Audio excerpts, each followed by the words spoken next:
Hi there. Welcome to Life Between Coasts, the podcast where we dive into our personal journeys connected through synchronicities. So grab your coffee, light a candle, and let's begin. I'm your host, Leah, and we're glad you're here. Today we're sitting down with Catherine. Welcome, Catherine. How are you today? Good. Excellent. So we're going to learn about you. And so let's begin.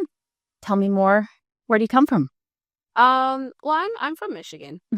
So I'm from Michigan, and I pretty much grew up in like the same place. Like my entire from kindergarten to like high school was all done with like the same place, the same city, the same place, same people. And like I had to like move to like a different school just to get to different people. Yeah. Because when I tell you like my class even was like the same, because we had like, it's not like a super big program. Not a lot of kids are at the school. So it's like, oh, you're taking like maybe AP classes. The same 10 kids are going to be with you forever. Yeah. So yeah. So you had a very small group of people for the first, 18 years? Yeah. And so where did you find the difference, the change? Well, so for me, a lot of things didn't really change until so I consider there to be like two big shifts in my life personally. So like the first shift was around when I was like 17. I purposefully gone to like a different school. So like there were two schools you would possibly go to, and I knew everybody was going to go to one school. But I didn't really get along with any of them. So I decided deliberately to go to a different school. Okay. Right. But I still had like a lot of the same things that I was trying to do. So the first shift in my life, I think, happened because I was exposed to a lot more like, I guess, different stimuli, different people. Right. And like you could see baby pictures like of me when I was like maybe 3, like holding a stethoscope. You know, I'd always wanted to be like a doctor. Right. Some kind of a doctor. I was like, oh, a heart surgeon and this and that. When I watched TV, I would watch like House. And I'd watch like all the medical shows and Grey's Anatomy because I was in it, you know. But when I was 17, I decided I didn't want to be a doctor. I think it's because I got closer to actually doing that. Okay. You know, I'd gone to a medical conference, and we had seen a live open heart surgery. And yeah, it was just really not interesting. Okay. So once you saw live action, yeah, you thought, maybe this one's not for me. Yeah. So then where did you change course to? Well, that was the thing. You know, there was like, I don't know, it was not immediate. There's like this period of denial because a lot of my personal journey and like, so I'm on the internet as well. You know, so I'm Catherine, but I actually go by Snottipop online. Okay. Right. So, and I consider Snottipop to be like an alter ego. Okay. And I made her up like a bit before I even posted online or did any of that stuff. But a lot of stuff that I do is centered around kind of like this almost anti-9 to 5 kind of deal. Not necessarily for like everyone, but at least for me, I talk about my experience with having a 9 to 5 job. And my whole thing online right now is kind of preparing myself to, have my own business online and to eventually leave the 9 to 5 sphere. So the two biggest shifts in my life are regarding work, because I'd realized kind of work and like what you do is like super, people consider that to be part of your identity. And so when I stopped being wanting to be a doctor, even though like I had never gone to like medical school or anything like that, but I had done everything to say that I was expressing my interest towards that. And so for a lot of people, like that's who I was. So when I said, actually, I don't want to do that anymore, there was like this really big social backlash. And I didn't have another thing I wanted to do. Right. You know? And I was like, kind of like, I don't even know if I want to say I don't want to do that. Right. Well, we're in similar positions with that because, I mean, that was, I have a business card from when I was in fifth grade and it says, Leah Kalish, cardiologist, so same thing. And then it went into forensics and I really wanted to go down the forensic pathology, went to Albion for my first year of college as a biology major with the intent to go towards medicine. Yeah. And then woke up and I started having, that was my first like period of blues. And then I realized that's not what I wanted to do. Yeah. And then I worked and that's how I found business. And that's where you found me, was in the tax office. So, but tell me more about you. It was, so I never went to college for that. I actually went to college, for art. Because around that time, um, I, as well as everybody else, they identified what I was saying, Right. my potential career path as my identity without really at all like thinking about what I actually like doing, So it's like, well, she likes school. And it's like, well, even back then I did know like more so than liking school. I just like being praised for liking school, Right. And like I wasn't bad at like studying or anything, but like that wasn't really like what I wanted to be doing. Right. Like somebody asked me, "Oh, do you want to be a professor?" No, you know. Quite a few people are like, "Oh, you're good with kids. Do you want to be like a teacher?" I say, "No, not at all. No, liking kids have nothing to do with wanting to be a teacher." I was expected to have like 12 babies and no. you know, and so people really took that like seriously, and obviously I didn't have anything else that I wanted to do. It was just like me not even really wanting to say that, but I was going to graduate. So like I was 1 year off from graduation. I think I might have, no, I was 1 year off from graduating.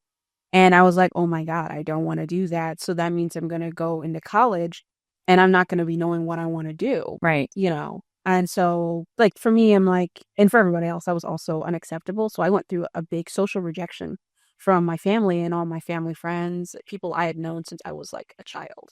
Really? Seriously. From just not wanting to take that path? Seriously. Really? Because they considered it to be part of my identity. They were deeply offended I didn't want to do that. Really? Yeah. They had maybe built so much of their hope or dream or something into that. I think so. And it was as much for you as but so much for them too. Yeah. Oh my goodness. And so I remember that whole year, like I probably spent like most of it like holed up in my room because I was like, I don't know what to do. Right. And ultimately, like what I ended up gravitating to was the stuff that I enjoyed. And I only figured out the stuff I actually enjoyed by putting myself in a different environment. So when I went to that different school, I met different people. I think I made like the first ever friends that I'd ever made ever. When I was like in high school, and like I had one really, really good year. I was like in all these extracurriculars. I was in tennis and I started learning how to draw. And I've always liked doing that. I'd written stories. Right. I was a really big like book person. I really liked doing that. And none of the stuff had to do with like medicine or anything like that. No. So when I was just holed up in my room, I was like, okay, well, maybe I should just look at what I do like to do because, naturally, if I don't want to do this, then what is it that you do want to do? Because you're going to go to college. Right. And so I just was constantly like hounded by people like, well, what are you going to do? What are you doing? What are you going to do? And so, I'd gotten so fixated on drawing. Like I had gone through so many sketchbooks, like in a month, like maybe through 4 sketchbooks, just trying to like teach myself how to draw and stuff. And it was so fun. It was so enjoyable. And I was posting my stuff online and, I was making connections there. And I said, well, maybe I want to do like art. I want to go to school for art. I think that I could really like actually enjoy myself because one thing that this was my first taste of the whole 9 to 5 culture. Yeah. It was that my parents were like, well, what are you going to do? Because you don't have to enjoy what you're doing. You just you have to do something. You have to have a job. And I was looking at them like, what are you talking about? That's what I'm going to be doing forever. I don't think I have the tolerance to do something I don't want to do forever. And, I don't know what you're talking about, but all this stuff. And then one thing, this was really, I don't know, kind of scarring, I guess. And it wasn't from my parents. Like all this, there was all that harassment and stuff, you know. And when I said I wanted to be an artist, oh, they said I was going to starve. You know, they had never heard of such a thing. As many artists are told, I'm certain. And I feel like this switched my trajectory to my second fixation, which was to get a 9-to-5 job. I was like super obsessed with like office workers. And like you go into work and you push around some papers and, you know, you maybe you wear a pencil skirt and a button up shirt and like you go home and then you live your life. But that's what I was like obsessed with. Okay. And this was halfway because I still wanted that like structure and like I have a decent job and stuff. Right. You know, but a lot of people, I hadn't realized this, but they were asking me like, well, don't you want to like change the world? And I was like, even when I was younger, I never said anything like that. Right. You know, I'd always been about personal happiness.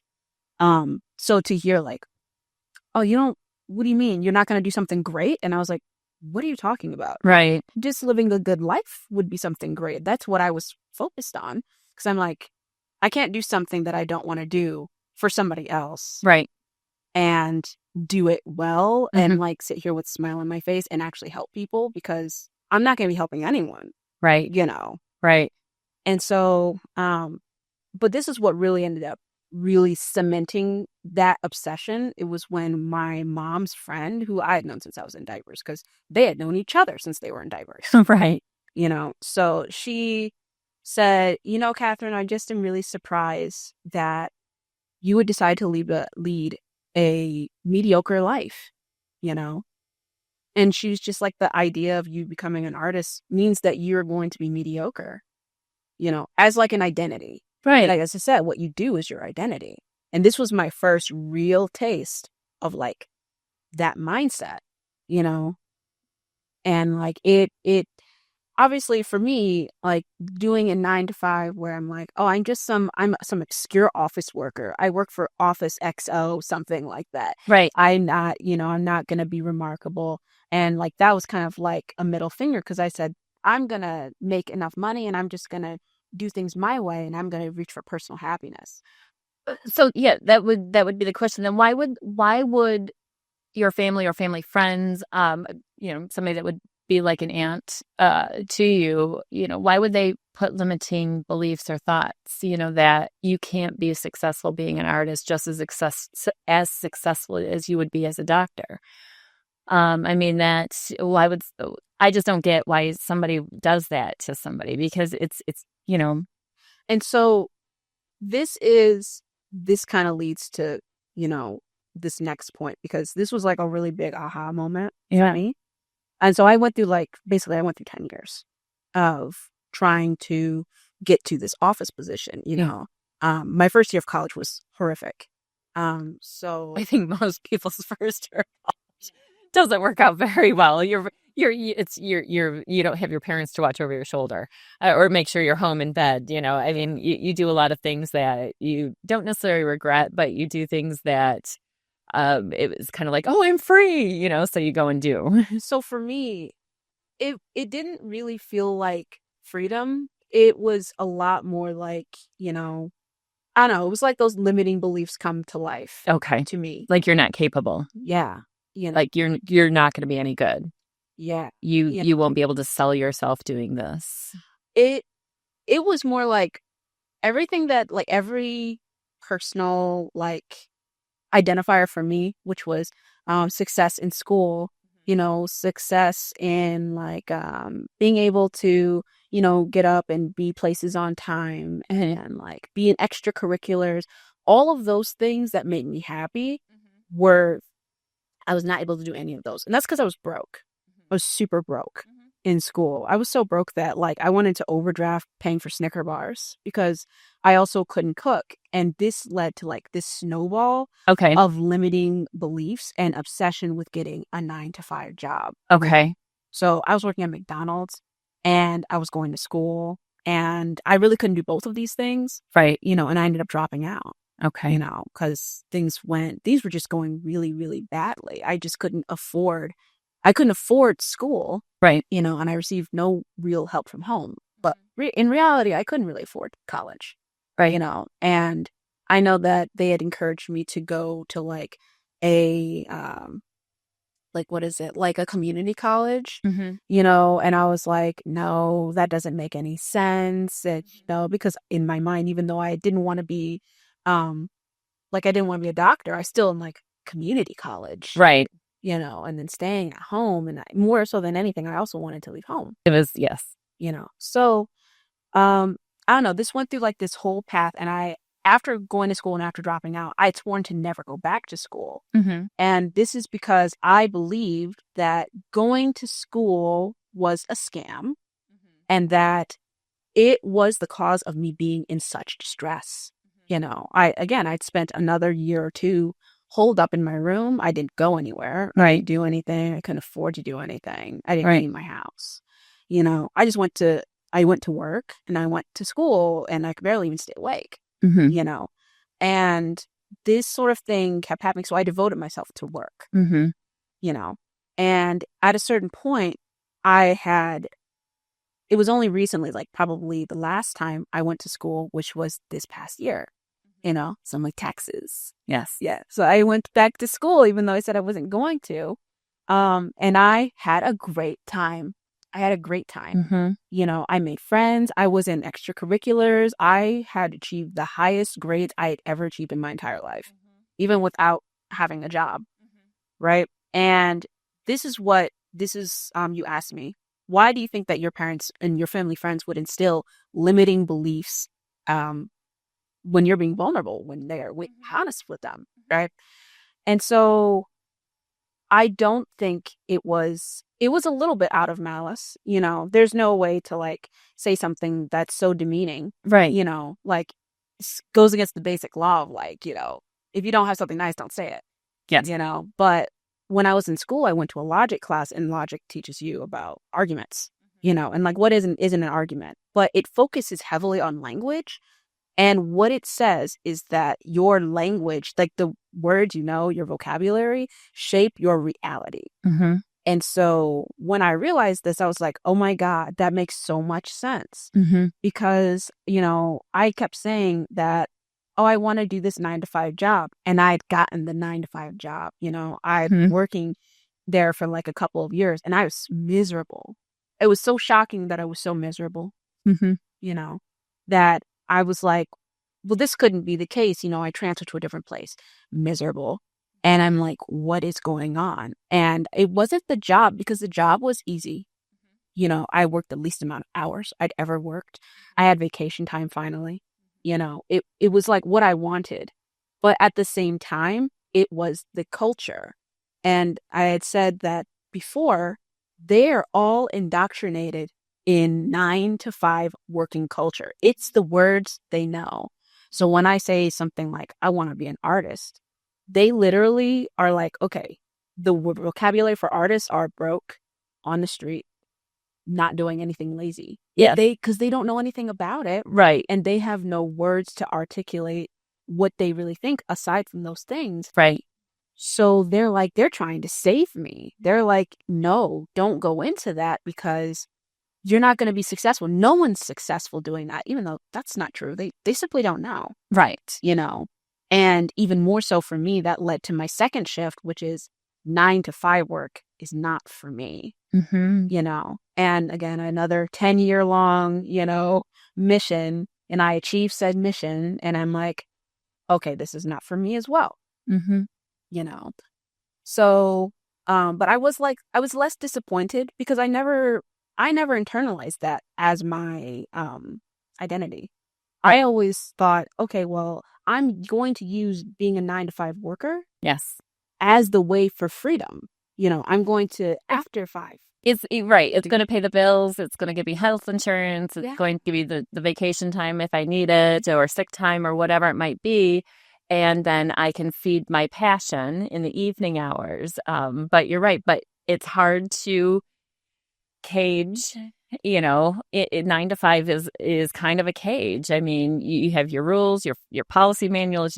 This is what you're expected to do. This is and it might be some easy work, but that limits you more than anything because you have to fit inside their box and that's it. And I found, and that's probably why I haven't worked in the corporate world since 2007 and I was fired and it was the best thing that ever happened to me. I think I did that silent quitting for a couple months beforehand, only did just the basics because I didn't know what I was going to do. Right. But yeah, and ever since then, even though it's a struggle, but you work harder for yourself than you would work for anyone else. And you really do put yourself out there. And when you do that, you learn your resilience, you learn what you're capable of. You know, like if an obstacle gets in your way, you figure out how to get over it or under it or around it. And you know that as like a business owner. Yeah. But I had started to realize, like, based on what I learned in school, based on the fact that like even my family and my like closest friends that I'd always known and I'd always, I'd known them since I was in diapers, they cannot conceive of it because it's on purpose. Yes. It's on purpose. Yeah. And I even being at my job and stuff, I'm like, I'm not relating to any of these people. And that's because I still haven't accepted that, and I'm like, well, you must have hobbies outside of this. But I started to internalize a little bit, not the identity, but the actual consequence of having a 9-to-5 job is oftentimes that you sacrifice yourself for the 9-to-5 job. Yes. So I started thinking that like I had ridiculous beliefs. So I was like, who cooks? People don't cook. People go to work and they order DoorDash and they go home and then I'm broke, right? Yeah. This is me saying this being broke. And then I'm like, well, who has time to exercise? Who has time to take care of themselves? And I would have like there is no people that are around, period, that do these things. Right. And then the people I'm around were working this 9-to-5 job. We're all exhausted after work and they just can't do anything but go back home, drink a bottle of wine and go to bed. Like that is the culture. Right. That's the real that you've described it to a T. And I was like, oh my God, I'm starting to like embody this thing. And right. I'm not even doing the thing. I'm not achieving freedom. Mm-mm. I'm still stuck. Yeah. And once I realized that, I was like, okay, well, why am I stuck? What is going on here? What do I need? And I'm like, well, do you have enough money to like live by yourself? Because you said a lot about resilience, your own personal character, problem solving. You don't actually achieve these things by working a 9-to-5 job. It makes you very reliant. The language they use is very reliant. And they control you. I mean, they have your money. And they have the ability to take that rug out from under you and fire you. And when that money is not there, what do? I mean, you collect some unemployment. It's not that much. You have to figure out. You either have to get another job and work for somebody, or figure out how you're going to make money for yourself. Yes, and everybody basically says that you doing that, you're just gonna come back to working. I'd heard that so many times. It didn't matter who was doing it. It's tough. It is really tough. But, you just have to believe in yourself. And that's why would you put those limiting beliefs on somebody who needs to believe in themselves? Because it's not a matter of belief, mm-hmm. On a lot of these people's mind. Right. It's a matter of like possibility and, what is going to make your life the easiest. Like they think that you're choosing to live a harder, more harsh life in existence. Right. By doing that. And, to a certain extent, like that's what made me kind of like, I guess in a certain way, forgive them. Because, I was just thinking, I was thinking they had a personal issue with me. And that was not it. It was simply that we are not talking the same way, and like, I'm not going up to people and being like, I think you should do more with your life, but it got to a certain point where I started really like, I was really closed off, but I started listening to what these people were saying. My manager, the one that always goes home and drinks a bottle of wine, she had a passion for photography and she is so good at taking pictures. She's so good at it. She took her son's wedding pictures. They are so good. And she could post those online and start making money yesterday. Right. That's how good they are. Mm-hmm. And I was like, why don't you do that? She does not believe she can. She's got all this equipment at home. She's got such passion for it. She doesn't think she can do it. And that's on purpose. She's been there for 40 years. She doesn't like it. And that goes back to what you said of your parents said. You're going to get a job that you don't like, but it's going to pay the bills essentially, and you're going to work it for the rest of your life, and that's just how it's going to be. And the question is just simply a rational one: why? Why does it have to be that way? Yeah. It doesn't. Yeah. So where do you find yourself now then? Well, now I am still at a 9 to 5 job, but what I did is as soon as I heard that about language, I immediately realized it was like that. I was like, oh, okay, I'm the problem. I don't know anything. I don't know what it is I don't know about money. I work in a bank, by the way. Okay. So this might be weird. But I work at a bank and I don't know anything about money. I kind of know how it functions, but like saving your money and like, business accounts, what would be the best thing for a business to do and this sort of thing. A lot of my people that work at the bank, they don't even have tax people. So they end up paying taxes. Right. And I was like, why? Mm-hmm. Based on what you've told me, I was like, I don't think you should have to pay taxes. No, I mean, if you're a W-2 employee, you should be withheld properly or just enough to break even or have a little bit of a refund. You should never owe money unless you have outside investments, and that is what causes you. But that's just, basic things. But the biggest problem is there's no financial education, and not in our schools. Because I work at a bank, so you would think that I would have the financial education. Mm-hmm. And when it just hit me that I don't have enough financial education to make my own business, right, and to make a good business plan, I was like, oh my God, this runs so deep. This is so deep that I'm helping other people make their business, and I can't make my own. Mm-hmm.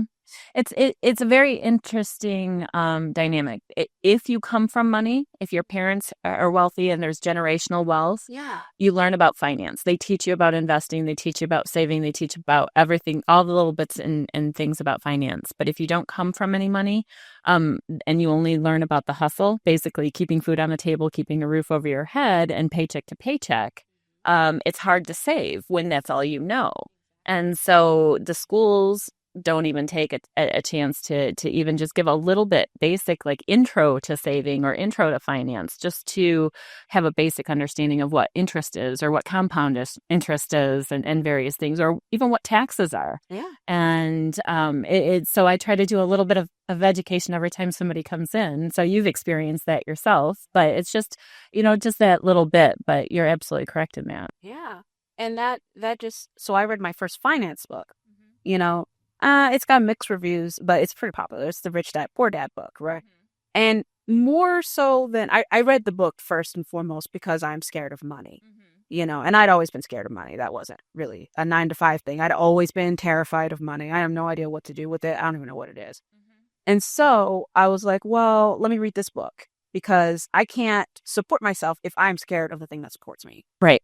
Right. And that's what gave me a lot of the language to be able to express exactly what's wrong without me like basically calling myself lazy, and being like, what do you mean you don't like this thing?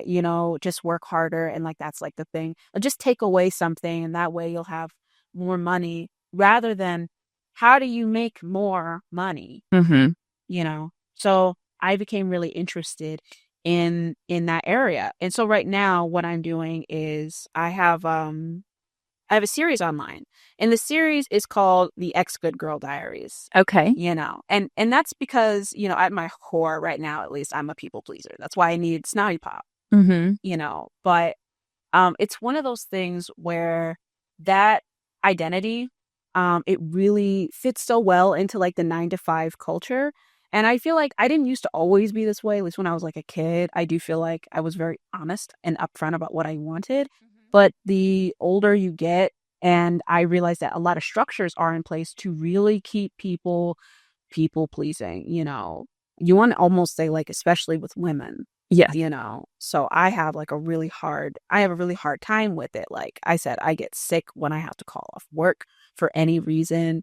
I just had to say no to some extra hours, because I'm like, I have a life. And the reason why they're asking me this is because somebody went on leave suddenly for whatever reason they have, because you know what? They have a life. Right. But because they have a life, now you need to siphon more of mine. Mm-hmm.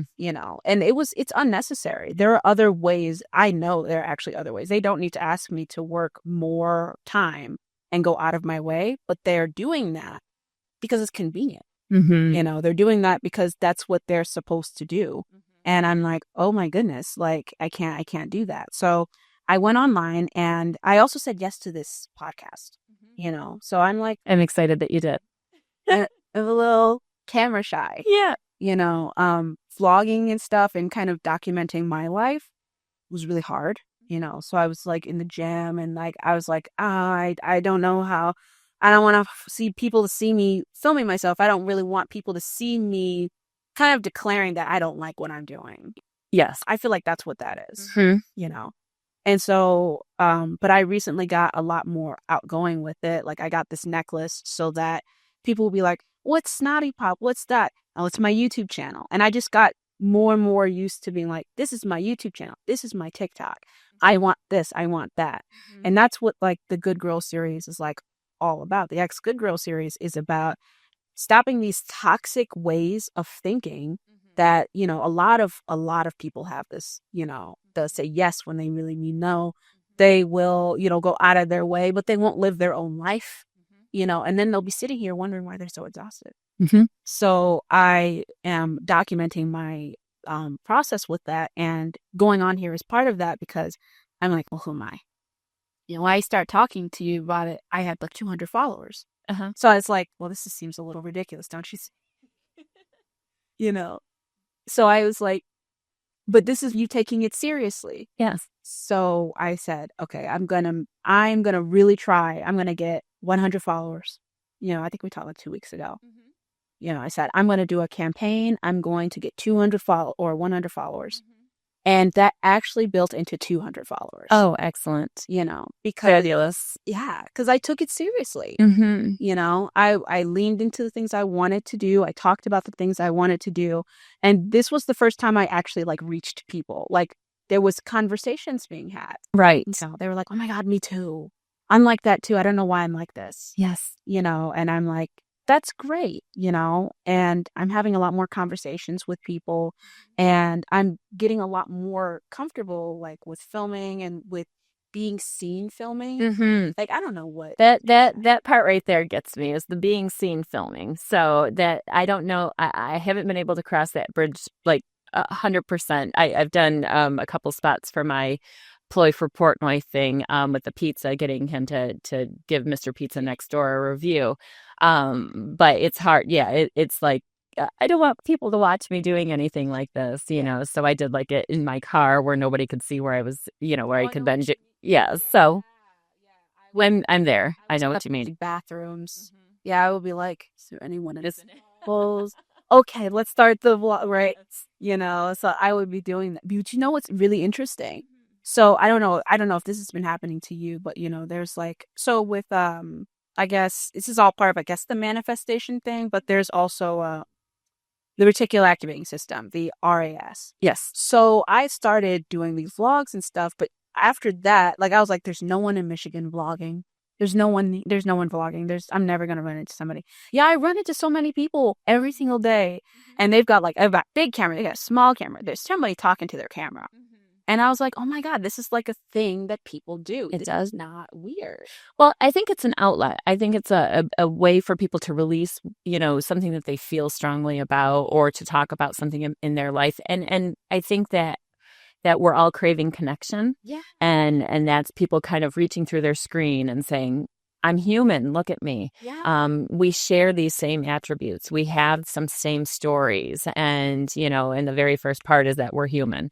And so that's where, this evolved to even just being on this, having you on the podcast is because there are people that might have gone through a similar situation or a story where somebody has built so much of their hope into somebody else's journey that they are so disappointed or crushed when something like, perhaps, say a mother that might have a son that goes through seminary school and she thinks that she's going to get a priest and then he drops, he says, I can't do it at the very end or something like that. It's that same crushing feeling for some people.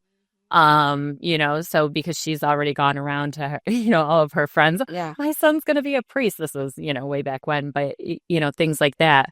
It's definitely an experience that I had as well. Like I had noticed that like that was a lot of things. Like they would always be talking about whatever it was I was doing. Oh, she's doing this. She's doing that. Whatever they were on the phone, that would always come out, And then that obviously started dwindling less and less because, yeah, I guess I wasn't doing that anymore.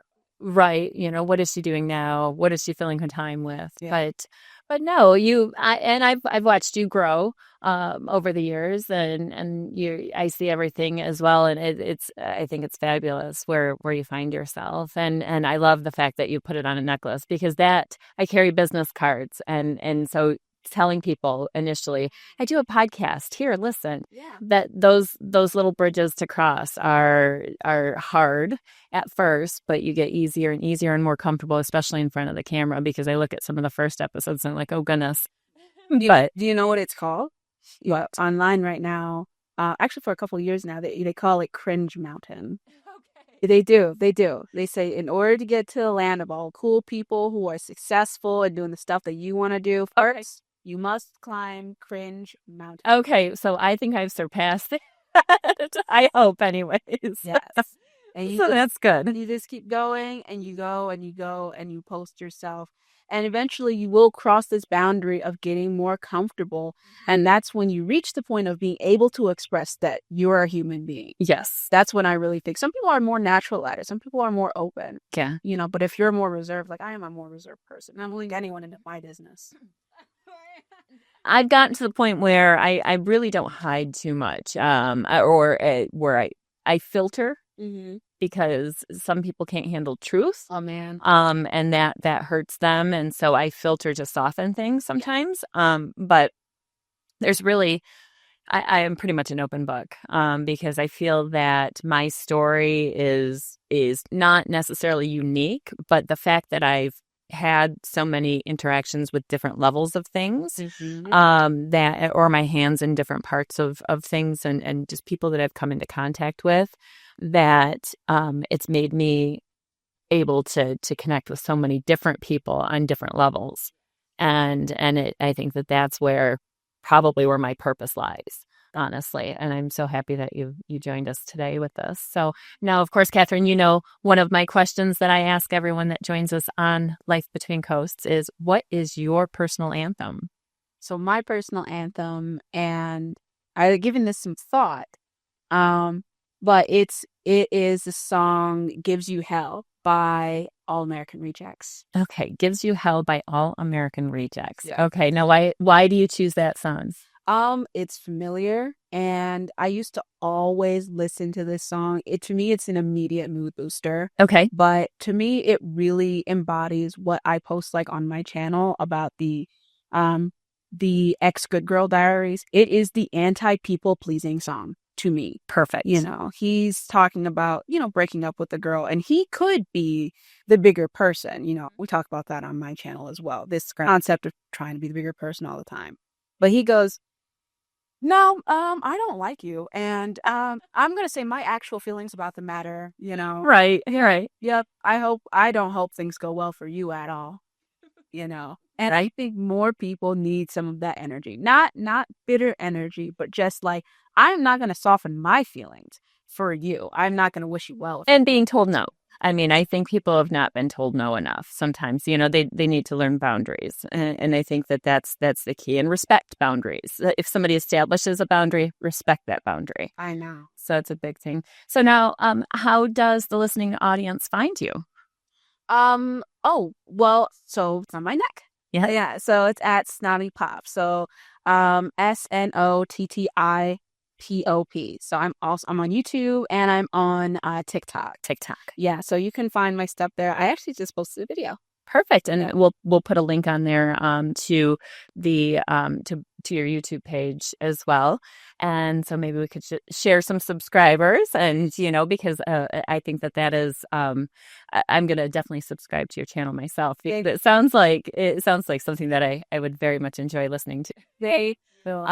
So thank you again for joining us today, and thank you for joining us on this week's episode of Life Between Coasts. Please remember to like, share, and subscribe to grow our community of listeners. We would like to thank Catherine again for joining us today, and we hope you have a great week. And until then, bye-bye.